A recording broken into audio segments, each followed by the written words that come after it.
Amy Ayers, Sarah Harbison, Jennifer Harbison, and Eliza Thomas. All heartfelt, nature-loving teenagers were wonderful and immeasurable young girls from Austin, Texas. Their undying friendship and shared passion for all living things was cut short by unsolved murders in the waning hours of December 6th, 1991, leaving all who knew them across the Texas capital and the entire state at large grasping for answers in a sea of evidence that drowned us all in doubt. As a hope to provide more substantial reasoning built upon observable evidence and situational analysis, this is an examination of the 1991 Austin yogurt shop murders and the horrifying tragedy left in the I Can't Believe It's Yogurt storeroom. This is Cold Case Detective.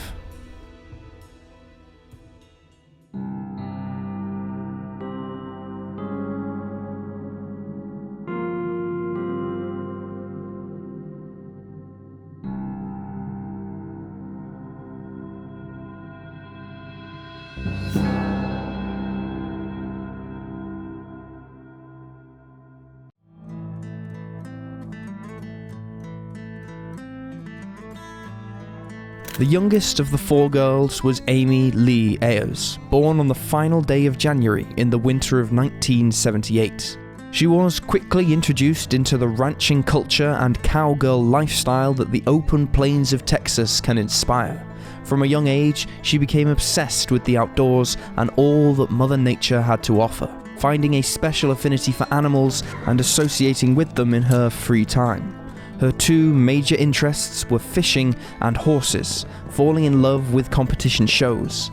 As young as 3 years old, Amy excelled in horse shows across the state of Texas. She even learned the art of cutting horses, in which a horse and its rider attempt to separate a cow from its herd and keep it singled out. It was a fine equestrian skill to master, let alone for a young girl. In short, Amy was born to be a horse whisperer. These deep-rooted passions carried on into her adolescent years as well. When she wasn't hanging around the horse barn, she was training her dogs new tricks or making friends with strangers' pets, withholding the uncanny ability to attract animals on the fly, as if her energy and spirit made them draw near. She took this spirit wherever she went, whether it was to the rodeo to support her brother Sean or to her meetings with the fellow yearbook staff at Burnett Middle School. After classes ended, Amy would venture to Lanier High School's Junior Future Farmers of America, where she served as vice president, or to the Travis County Livestock Show, where she would show hogs and join arts and crafts programs. It was all prep for her master plan, as Amy dreamt of one day owning horses on open farmland while tending to animals as a veterinarian. With so much natural talent, we can be sure that these dreams would have materialized had it not been for that fateful final journey to the yogurt shop with a friend in late 1991. The next youngest victim, Amy Ayers' aforementioned best friend, was 15-year-old Sarah Harbison. Born on October 28, 1976, Sarah was the younger of two daughters belonging to stepfather Frank and birth mother Barbara Harbison. In 1979, Barbara and her daughters moved to Austin, and Sarah never looked back. Much like her future best friend Amy, Sarah displayed a love for outdoor activities and wielded a competitive spirit at an early age. She loved playing sports, especially basketball. She just loved being a part of something and forcing herself to be better at whatever she set her mind on. Sarah never slowed down either, taking on as many activities as she could. Alongside basketball, Sarah also joined the cheerleading squad and would cheer directly after her own basketball game, supporting the boys' teams too. When she got into high school, she also excelled on the freshman volleyball squad too.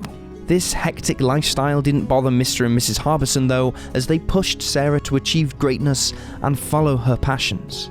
Thus, Sarah joined other organizations at school, such as the Lanier FFA chapter, and became a representative on her high school's student council. But her very favorite extracurricular activity, showing sheep at local county fair competitions, was shared with her older sister, Jennifer, another victim of the yogurt shop mystery. Jennifer Harbison, the eldest child of Barbara Harbison, was born on May 9th, 1974, 2.5 years prior to Sarah. She, her mother, and her sister had an inseparable bond growing up. In 1980, Barbara married Frank, and the family of 3 grew to 4, cemented with true happiness and consistent support. Through this support, Jennifer was much like her younger sister in that she was encouraged to live up to her imaginations. She was short and petite, quick and clever, but equally as confident and athletic. She loved to remain social at school, also channeling most of her energy into sports and the Future Farmers of America program, where she served as president of the local chapter and vice president of the district. She led the sports fandom between her and Sarah, playing t-ball as a youngster before becoming a stellar track and field star in high school. She used her athletic abilities to ready herself for a future career in rodeo barrel races, the perfect dream for a girl with her interests. Without a doubt, she and Sarah held many similarities in their close relationship, their mother describing them as wonderfully unique, faithful, and most of all, mature for their age.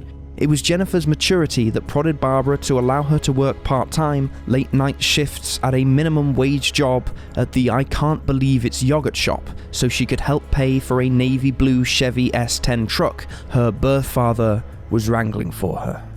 In a heartbreaking twist, it was this innocent plan that led into darkness after a few months on the job for Jennifer and her older co-worker, Eliza Thomas. Eliza Thomas was born on May 16, 1974, in Travis County, Texas. Her parents divorced when she was only a child, but she remained tight-knit with her birth mother Maria and grew up with her younger sister, Sonora Thomas. Like many of her friends and fellow mid-Texas natives, Eliza was fond of country music and dancing. When she became a teenager, Eliza and her best friend at the time, Michelle, would go out together to dance events. Maria Thomas would tell reporter Dick Ellis after the murders that her favourite memories of her late daughter were the times when Eliza and Michelle would meet up before or after dancing, get dressed up with nice clothes and makeup, and laugh through the homemade photo shoots. It was this youthful ritual that inspired Eliza to dream of becoming a model someday, with her expertise in beauty products a facet of her career goals. When she wasn't collecting tubes of lipstick, she was looking for the newest little knickknacks to add to her miniature collection, mostly made up of cat figurines. Much like her friends Jennifer, Sarah, and Amy, she too loved animals and the Future Farmers of America program. In fact, she used these activities to support her modelling aspirations, selling the pigs she'd show at county competitions to fund her first modelling portfolio. It was also a big reason why she also got a job as the night shift closer at the local yogurt shop, and sadly why she passed away far too soon, along with the 3 other innocent girls of Austin, Texas, in December of 1991. Let's now turn to the timeline of events leading up to the Austin yogurt shop murders.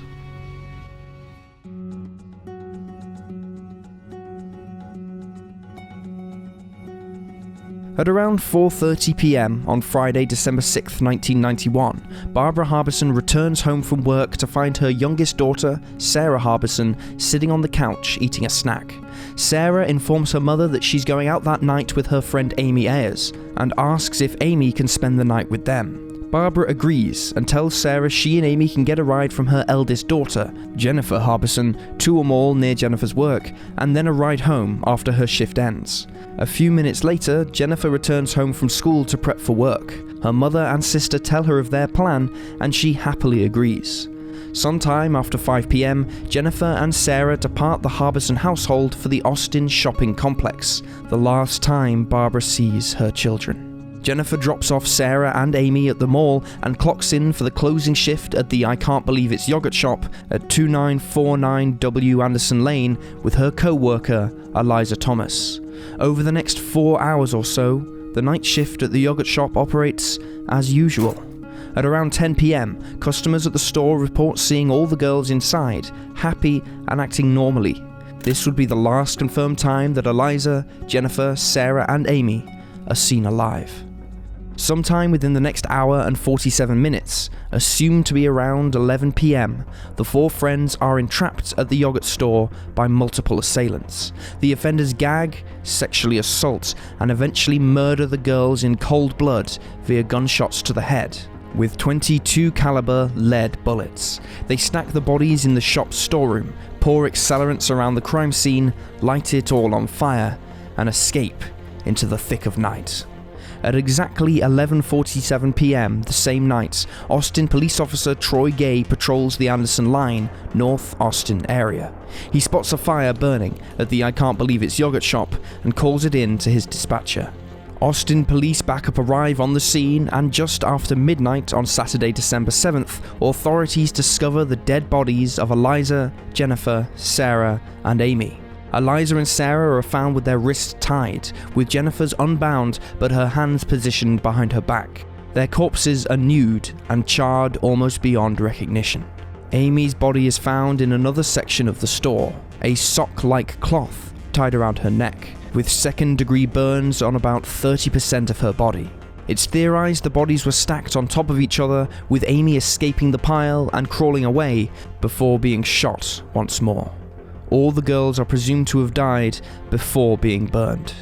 A few days later, on Monday, December 9th, law enforcement confirms reports that there were multiple people involved in the robbery turned homicide, and there were no signs of forced entry, and that the items used to tie up the four girls were all found in the store that night.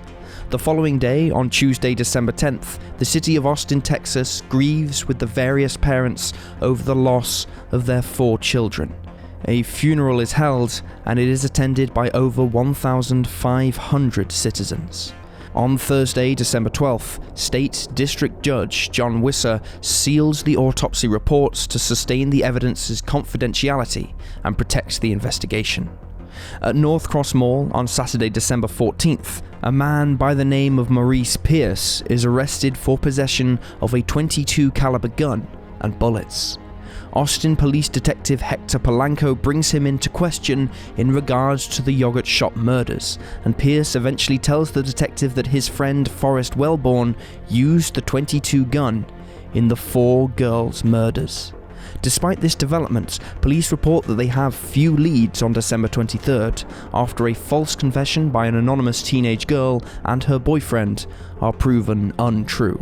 To make matters worse, the Maurice Pierce tip is buried in case files after the interrogating officer, Detective POLANCO, is removed from the investigation due to his dirty past in coercing false confessions from suspects on March 23, 1992. 7 months later, in October 1992, the next best lead evaporates when Porfirio Villa Saavedra, a suspect that Mexican police say confessed to his involvement, recants his testimony, telling American authorities that Mexican federal agents tortured him into coercion. Over the next 3 to 4 years, leads pour into the Austin Police Department, but no arrests are made, and the yogurt shop murders quickly begin to devolve into a tragic cold case. However, sometime at the end of 1996 or the beginning of 1997, APD detective Paul Johnson is newly assigned to tackle the murders and pulls the old Maurice Pierce tip case file for closer inspection. The testimony isn't acted upon until early 1999, when forensic officers test Pierce's .22 caliber gun against the crime scene evidence. They find it does not match the weapon used at the yogurt shop. Nevertheless, police bring in one of Maurice Pierce's alleged cohorts, Michael Scott, multiple times between September 9th and 14th, 1999. After over 20 hours of intense interrogations, Scott confesses to playing a role in the murders. On September 15th, Austin police travel to Charleston, West Virginia, where they interview another alleged cohort, Robert Burns Springsteen IV. Springsteen is interrogated under scrutiny for 5 hours before admitting to raping Amy Ayers and helping kill the others. A couple of weeks later, on October 5th, 1999, Austin Judge Mike Lynch signs the arrest warrants for Scott, Springsteen, Maurice Pierce, and FORREST WELBORN. They are officially arrested the following day, on October 6th, for capital murder. Later that year, on December 1st, police collect the 4 suspects' blood and DNA samples for crime scene analysis. 8 days later, on December 9th, another judge rules Pierce and Welborn will be tried as adults, despite being just 15 and 16. On December 14th, Robert Springsteen is indicted by a grand jury, followed by Michael Scott and Maurice Pierce on December 28th. The district attorney, Ronnie Earl, says he will seek the death penalty for both Springsteen and Scott. In another twist, though, a different judge dismisses the capital murder charge against Forrest Welborn on June 30th, 2000, after a second jury fails to indict him. Despite the lack of physical evidence against him, prosecutors continue with their case against Robert Springsteen in April of 2001. At the conclusion of the trial, the jury finds Springsteen guilty of murder, and in June of 2001, Springsteen is sentenced to death. 16 months pass by, and a similar conclusion to Michael Scott's trial is reached when he's found guilty of murder on September 22, 2002, and sentenced to life in prison on September the 24th. However, a few months later, on January 28, 2003, District Attorney Ronnie Earl asks for a dismissal of the charges against Maurice Pierce, claiming there wasn't enough evidence to convict him in the moment, and Pierce is released after spending over 3 years in prison. It wouldn't be until 3 years later, on May 30th, 2006, when the Texas Court of Criminal Appeals overturns Springsteen's conviction, claiming that the written confession of Michael Scott was improperly used against Springsteen in his own testimony. This exact same reasoning is used again on June 6, 2007, when the court overturns Scott's conviction as well. In a bombshell announcement by prosecutors in the spring of 2008, they report that advances in DNA technology have revealed that a previous piece of undetected DNA from an unknown male subject was discovered on a vaginal swab taken from Amy Ayers' body. This DNA profile does not match any of the 4 original suspects. This same DNA profile is found on the body of one of the Harbison sisters in June of 2009, and matches none of the over 100 suspects the police have looked into thus far, nor any of the forensic officers or medical personnel who had dealt with the corpses in the years since December 1991.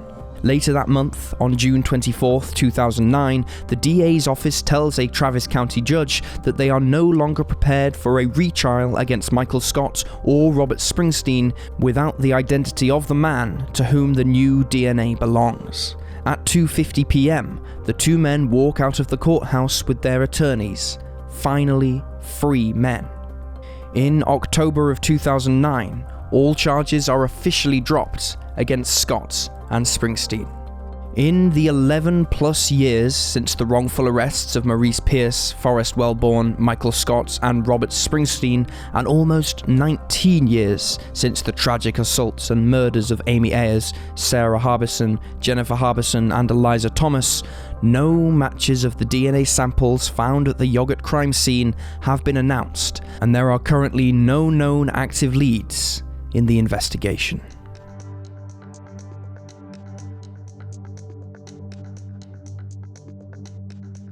Without a doubt, the biggest piece of evidence discovered in the yogurt shop murder investigation is the mysterious DNA profile belonging to an unidentified male, found on 2 of the 4 bodies after DNA technology expanded at the turn of the millennium.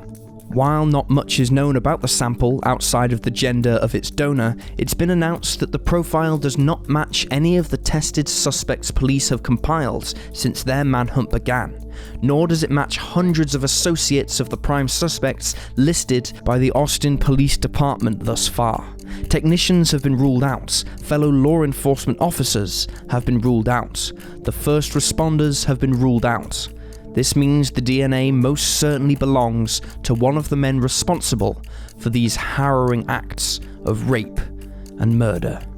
As we await the results of further testing and for a match to be uncovered, another set of points to the case are critical in understanding how hurtful the authorities were in their brutal mishandling of suspects early on, and how the deception of the police may have derailed the entire investigation through their despicable use of coercion and eliciting false confessions. Had Detective Hector POLANCO not intimidated Maurice Pierce into claiming his .22 caliber gun was the one used in the homicides by his friend FORREST WELBORN, investigators would never have followed up this false lead and would never have arrested two innocent men along with their supposed cohorts Michael Scott and Robert Springsteen. Instead, they could have focused their time, money, and energies into finding a viable suspect. Police and prosecutors alike knew the four men had no physical connection to the yogurt shop, as well as having the knowledge that Pierce's gun wasn't the murder weapon. So, to cover up their ineptitude, they turned to the bad cop routine. It is a tale we have seen far too often. If you want a better idea of how detectives coerced false confessions from four young boys, hampering the search for true justice and destroying four more innocent lives in the process, you can listen to clips of these coerced confessions by following the link in the show notes. You'll hear audio clips from the elongated interrogations, full of persuasive tactics utilized by cops who want pleas of guilt to spill out of the tired minds of innocent people. Mike, look at me. You're remembering what happened if you were inside there, right? I don't. You're remembering what happened. I don't actually remember going in the building. Imagine being an underage boy, brought in by police officers for a crime you didn't commit, cornered in a windowless, low-lit room by men twice your size, demanding you say what they want to hear, bullying images into your malleable mind, forcing false memories upon you. Is that the gun you walked up behind somebody with and shot in the head? Not only that, but the officers used each man's false confession against the other, tricking them into believing that their friend was right, and to deny it would be to deny the other's seemingly true story. It's a crippling, debilitating sensation, and one that took precious years away from a proper investigation into finding the real killers. The Austin Police Department and Travis County Prosecutor's Office should be ashamed to the highest degree, and must take the blame. Their rush to create answers where there obviously were none cost the victims' families the justice they deserved. It is inexcusable and disgusting behavior, yet vital to understand in grasping the entire picture of the failed and fractured yogurt shop case files. We can now turn to the most prominent theories surrounding the mystery of the Austin yogurt shop murders. You're the coldest guy I've ever talked to in my life. Are you a cold-blooded murderer? No, sir, I'm not. I think you are. I think Maurice is absolutely true about you.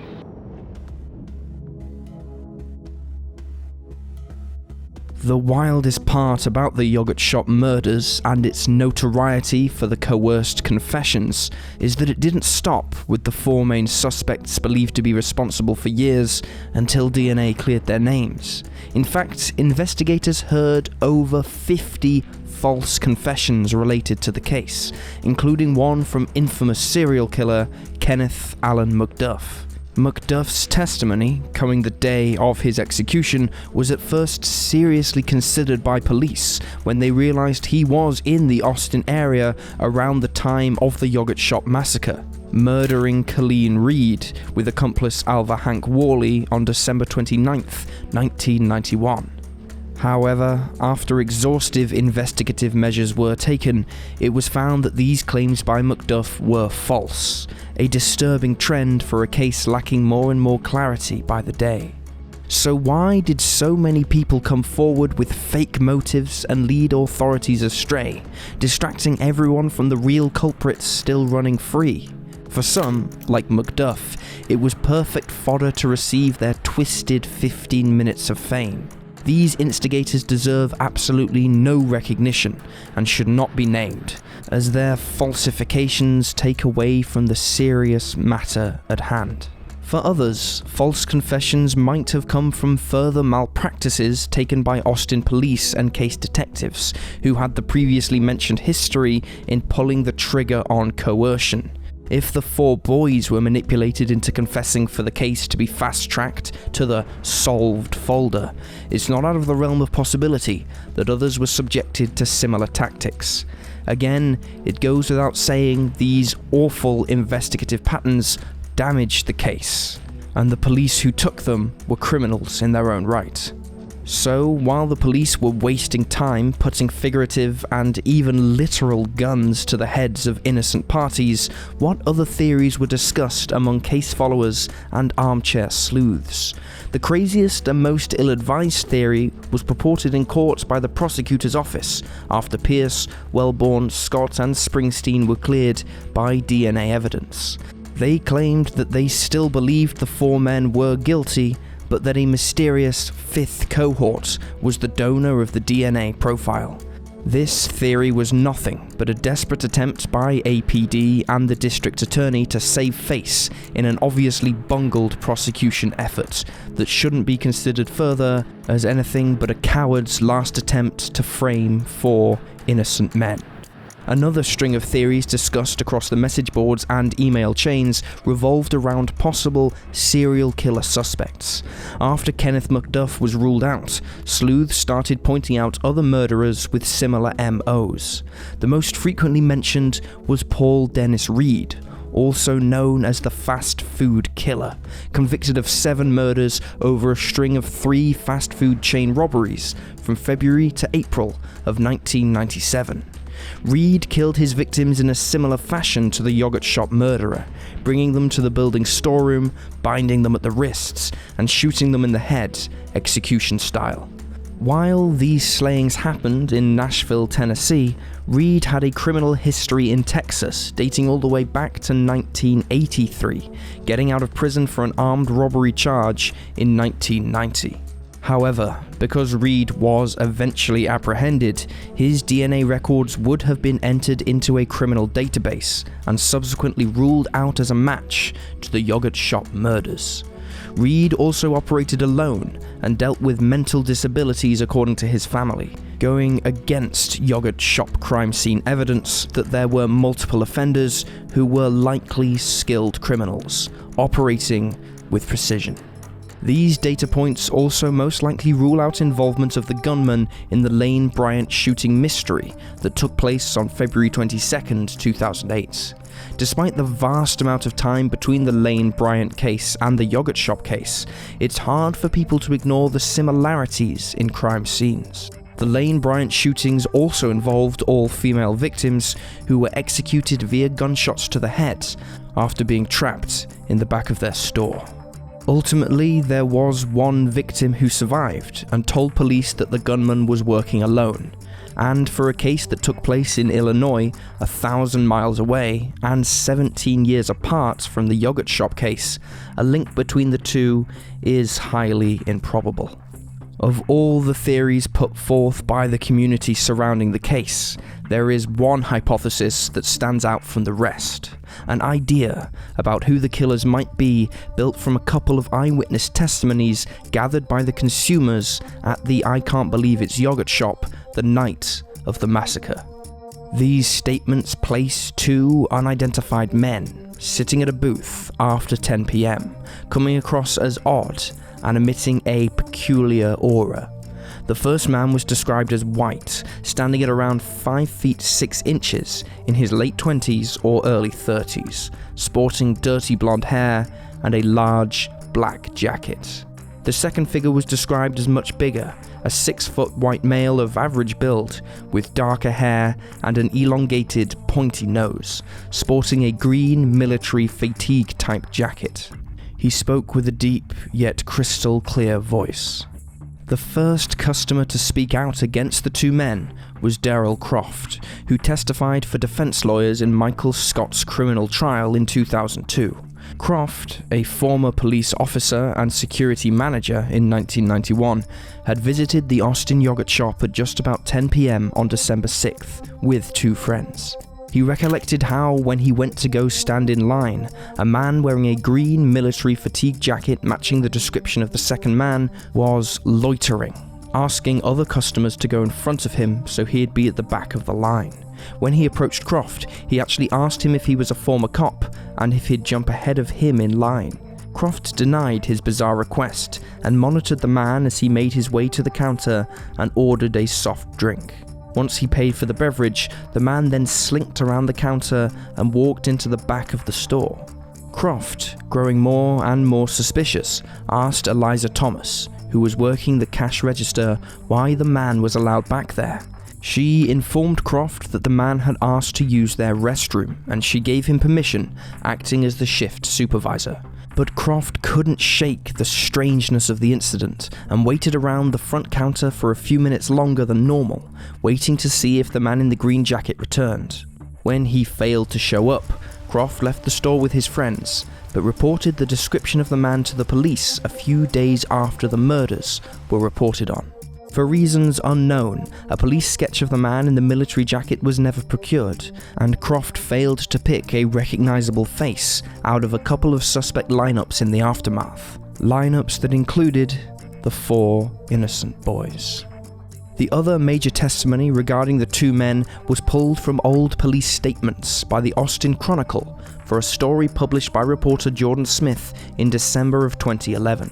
These statements came from a female customer who told police she and her husband were 2 of the last customers at the yogurt shop just before closing at 11 p.m. on the night of December 6th. They reported seeing the same 2 jacketed men sitting in a booth, acting in a way that made the woman's skin crawl.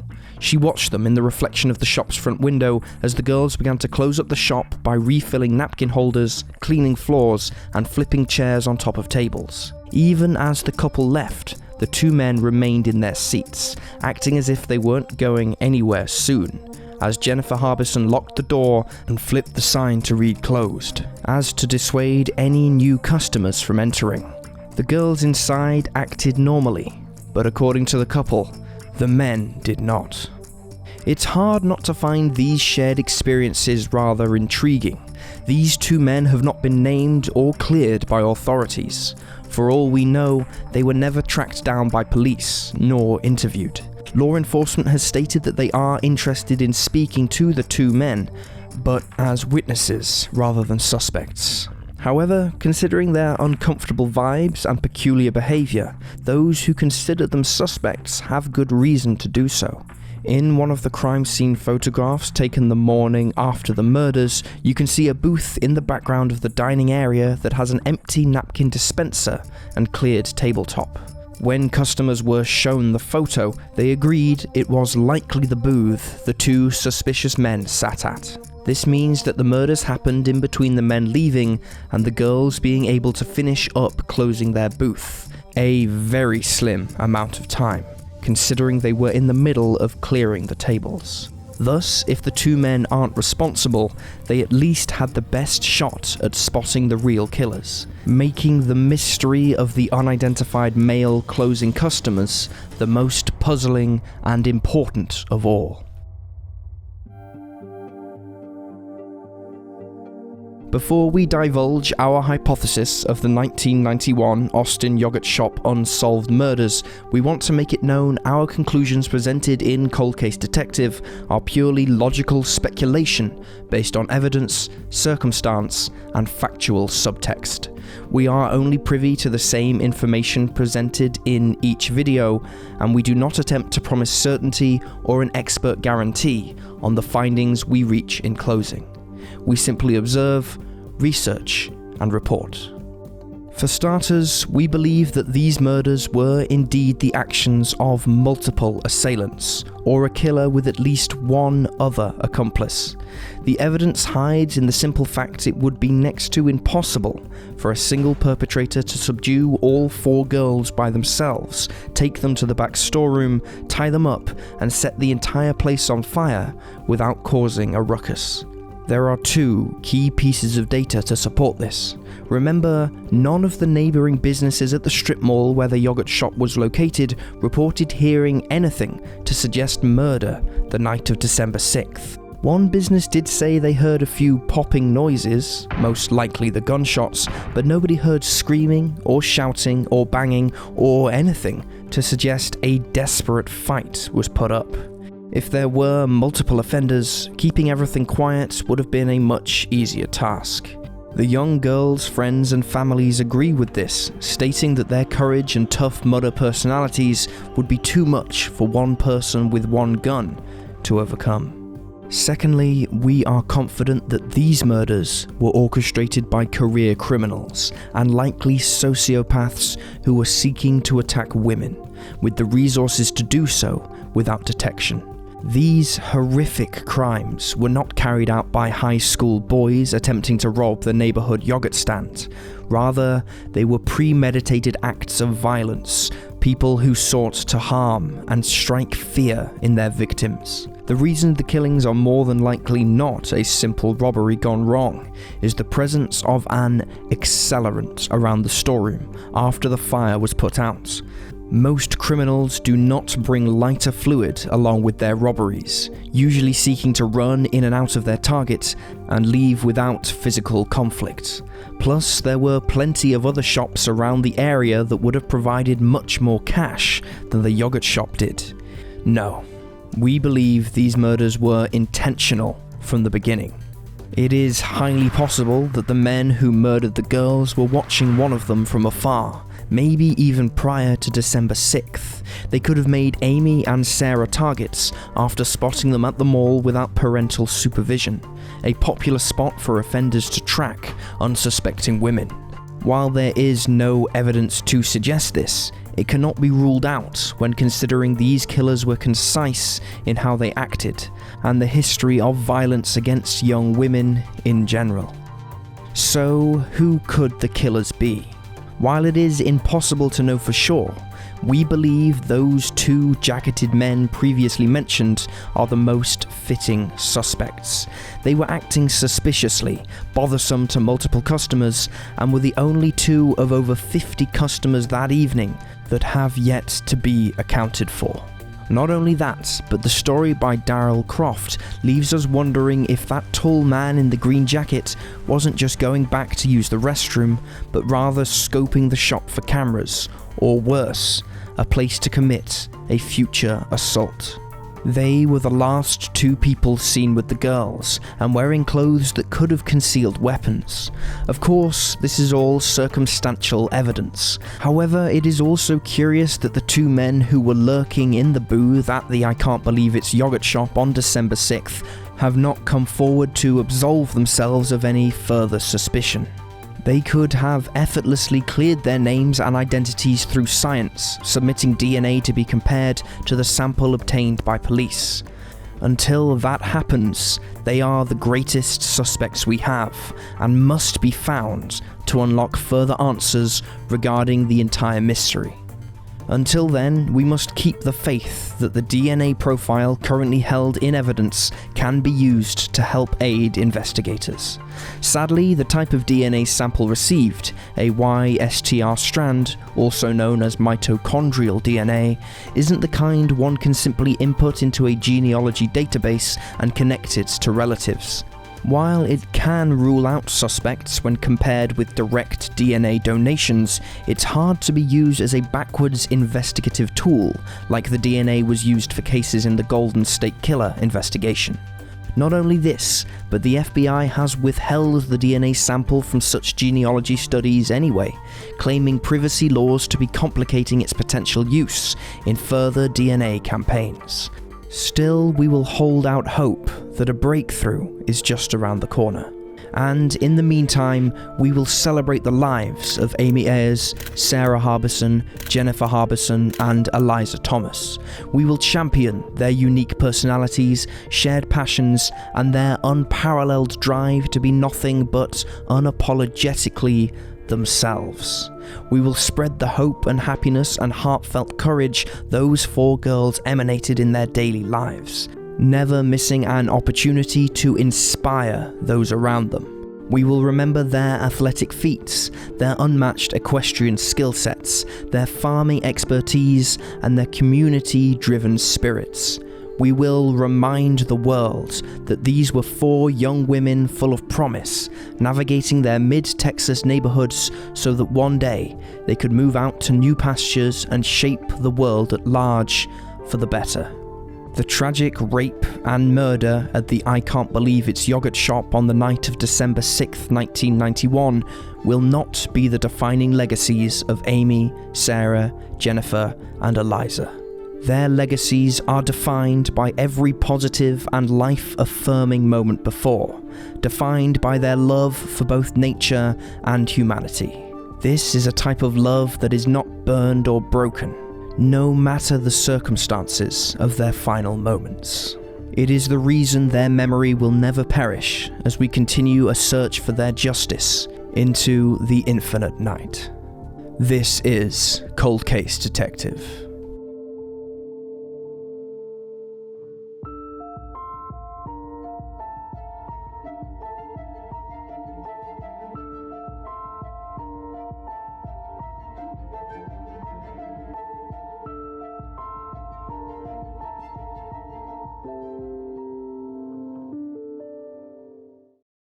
Thank you for watching this Cold Case Detective documentary.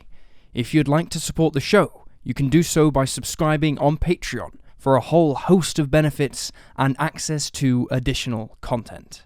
I'd like to give a very special shout out to our incredible Chief Detective Patreon supporters, Katerina Faustov, Cherub, Daniel Halfstone, Jennifer Babcock, and Nick M.